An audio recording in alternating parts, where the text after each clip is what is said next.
North Korea के तानाशाह Kim Jong Un को कौन नहीं जानता। साउथ कोरिया से दुश्मनी रखने वाले किम जोंग मिसाइलों की बारिश करते रहे हैं और आए दिन अलग अलग मिसाइलों की टेस्टिंग भी करते रहते हैं।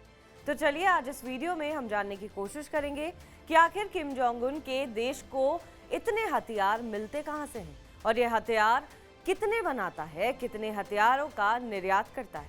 नमस्कार, मैं हूं दिव्या कोचर और आप देख रहे हैं TV9 डिजिटल। उत्तर कोरिया ज्यादातर हथियारों के मामलों में आत्मनिर्भर है। वो अपनी जीडीपी का सबसे बड़ा हिस्सा हथियारों और सेना पर ही खर्च करता है। साल 1984 से शुरू कर अब तक उत्तर कोरिया तमाम तरह की मिसाइलों का परीक्षण कर चुका है। तब से लगातार किम जोंग उन का देश मिसाइलों का परीक्षण करता रहता है। आज उत्तर कोरिया के पास ऐसी मिसाइलें हैं जिनकी जद में अमेरिका भी आता है। केवल किम जोंग उन के कार्यकाल में 160 से ज्यादा मिसाइलों का परीक्षण किया जा चुका है। आज उत्तर कोरिया के पास तमाम तरह की बैलिस्टिक मिसाइलें हैं जिनमें छोटी से लेकर मध्यम और लंबी दूरी की मिसाइलें भी शामिल हैं। ये मिसाइलें परमाणु हथियार ले जाने में भी सक्षम है। उत्तर कोरिया दुनिया के 9 परमाणु संपन्न देशों में से एक है। उसने कई परमाणु परीक्षण किए हैं और मीडिया रिपोर्ट्स में बताया गया है कि उसके पास कई प्रकार के कम से कम 50 परमाणु हथियार हैं। इन सभी परमाणु हथियारों का इस्तेमाल छोटी, मध्यम और लंबी दूरी की मिसाइलों के जरिए किया जा सकता है।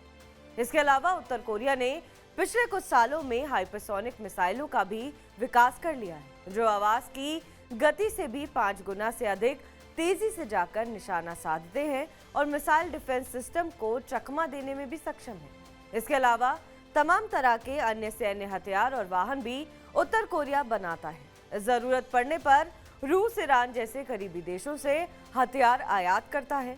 हालांकि उसका ज्यादा जोर निर्यात पर रहता है, जिससे बदले में खाद्यान्न, तेल और अन्य जरूरी चीजों को आयात कर सके। उत्तर कोरिया के निर्यातकों की लिस्ट में रूस भी शामिल है। यूक्रेन के साथ युद्ध शुरू होने के बाद उत्तर कोरिया ने उसे तोपों के गोलों से लेकर मिसाइलों तक निर्यात किया है। एक अनुमान है कि रूस को उत्तर कोरिया ने तोपों के गोलों से भरे 13,000 कंटेनर भेजे हैं। इससे रूस हर साल यूक्रेन के खिलाफ 5.5 मिलियन गोलों का इस्तेमाल कर सकता है। इसके अलावा उसने रूस को कम से कम 50 अत्याधुनिक कम रेंज की मिसाइलें और इनके लॉन्च व्हीकल भी प्रोवाइड किए हैं। उत्तर कोरिया के हथियार मंगाने वाले देशों की सूची में मध्य पूर्व और दक्षिण एशिया के देश शामिल हैं, जिनमें बर्मा, मिस्र, ईरान, लीबिया, पाकिस्तान, सीरिया और यमन के नाम शुमार हैं। 7 अक्टूबर 2023 को हमास की ओर से इजरायल पर किए गए हमलों में उत्तर कोरिया में बने F-7 रॉकेट के इस्तेमाल का दावा दक्षिण कोरिया की ओर से किया गया था। उसका यह भी कहना था कि हमास के पास उत्तर कोरिया में बने कई हथियार मौजूद हैं। हालांकि इसकी पुष्टि नहीं हो पाई है। यह भी आरोप लगता रहा है कि उत्तर कोरिया हिजबुल्लाह को भी हथियार सप्लाई करता है। पहले ये हथियार और उनके पार्ट्स ईरान भेजे जाते हैं, वहां से सीरिया में असेंबल किए जाते हैं और फिर लेबनान पहुंचते हैं। बहरहाल इस खबर पर आपका क्या कुछ कहना है, हमें कमेंट करके जरूर बताएं। बाकी देश और विदेश की तमाम बड़ी खबरों के लिए आप देखते रहें TV9 डिजिटल।